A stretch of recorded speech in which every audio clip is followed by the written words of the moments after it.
This week in Women in Sports, young softball players with big dreams now have a new elite training facility. I'm taking you to Catalyst Sports Lab in Savage. Plus, Lindsey Vonn's return to the Alpine World Ski Championships ends with a flop. I'll explain what happened in Austria. And later, we're just days away from the Unrivaled one-on-one tournament. We're breaking it down.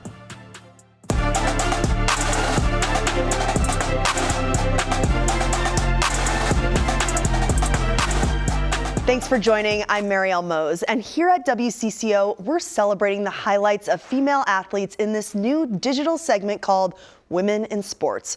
We'll share new stories with you right here every week as we do our part to give these athletes the recognition they deserve. Well, softball is skyrocketing in popularity, along with the dreams of young players hoping to play in college. According to NCAA, the number of college softball programs has increased by nearly 30% over the past decade. To accommodate that growth, a Minnesota coach created a space for players to achieve those goals. I stopped by this elite training facility in Savage. A warehouse turned sports lab for over 300 dedicated softball players. Created by Erica Smith, a former Gopher softball player.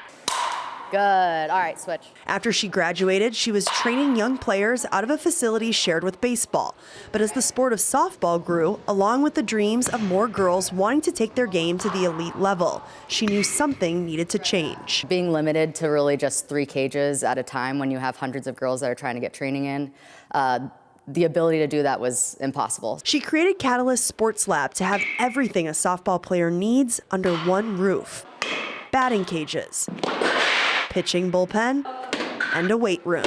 I didn't have anything like this growing up. Mary Beth Olson is the pitching coach. 63.5. She uses advanced technology to measure each athlete's individual growth. My background is in exercise science. That's what I got my degree in. So I kind of nerd out on the biomechanics and the data side of pitching. Coach Olson is currently training Rockford High School pitcher Lily Burry. She helped Lily improve her pitching speed by 10 miles per hour.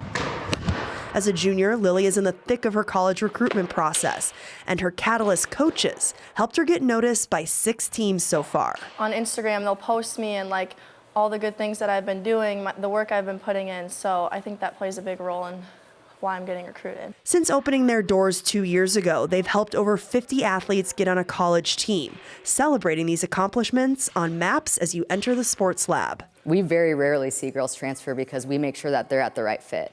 And that's something that we're really proud of. It helps me realize that I can do that. Seeing this inspires the younger players like New Prague 8th grader Maya Gullickson. She says this training improved her physical and mental game. I just feel like I hit stronger though, and I feel more confident in my swing, so that's a big part of it. And get this, Catalyst already has 12 high school seniors committed to play college softball next year at every level, all the way up to Division I. And speaking of softball, the Gopher women started their 2025 season this weekend in Tempe, Arizona, at a tournament called the Kajikawa Classic. They'll face some tough opponents, though, all weekend long, including Utah, Cal Berkeley, Miami of Ohio, and Arizona State. This season, the Gophers will be looking to rebound from not making the NCAA tournament last year. They had been in the tournament for 10 years in a row prior to 2024, so they're going to be hungry to get back to making consistent appearances. The Gopher women's basketball team hoping they learned a lesson from a battle-tested weekend in LA. Number 4 USC put them away, and then number 1 UCLA pulled away and never looked back. So as they head down the stretch with the goal of an NCAA tournament appearance, they'll be facing another top 10 ranked team next week, Ohio State. Does that tough competition though make the Gophers a better team? We will find out. And it's the same thing, but those are lessons for us to learn that every moment matters. Being present, every possession, our best, being locked into that possession really matters because we stack some of those in our favor and things can go the other way. The Gopher women's and men's swim and dive teams have been named a Scholar All-America team for the fall 2024 semester. The College Swimming and Diving Coaches Association of America made the announcement earlier this week. To earn the honor, teams must achieve a GPA of 3.0 during the fall semester. Of the 781 programs, 18 were from the Big Ten Conference. Gopher hockey player Abby Murphy was just named January's National Player of the Month by the Hockey Commissioners Association. This is her third monthly conference award of the season and 6th of her career. Meanwhile, junior defender Sydney Morrow was named Defender of the Month. Ren Clayton caught up with Murphy, who's considered to be one of the best players in the country right now. Abby Murphy led the nation in goals last season and will challenge for that crown again this year. It's more common that she scores a goal in a game than she doesn't. I love scoring, so I set those high standards, and it is really fun. You know, like when you score, you can celebrate, you know, and stuff like that. What do your teammates tell you about your celebrations? They just laugh. I don't even think they know what to say anymore.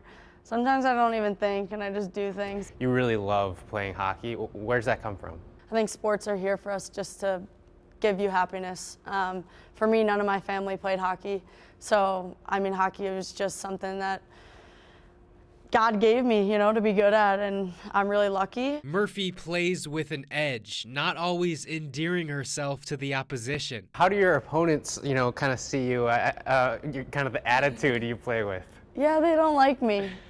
It's fun, you know. I don't really need to be liked, you know. My teammates love me. You know, I think that's all you really need is them behind you for the battle, and not really anyone else. So for me, it doesn't really matter. You know, just go out there and play your game. Murphy's on her last chance to win an NCAA championship. The Gophers are seeking their first national title in 9 years. It's weird because it's going by so fast, but just being with everyone, I think, is just so much fun. And obviously, in the end, our goal is a national title. So everyone's doing their best to do that. Ren Clayton, WCCO Sports. Lindsey Vonn's sensational return to the Alpine World Ski Championships ended in disappointment. The Minnesota native crashed out of the Super G event Thursday. The 40-year-old was making her first appearance in 6 years after coming out of retirement last year, but did not finish her first run in Austria after skiing into a gate.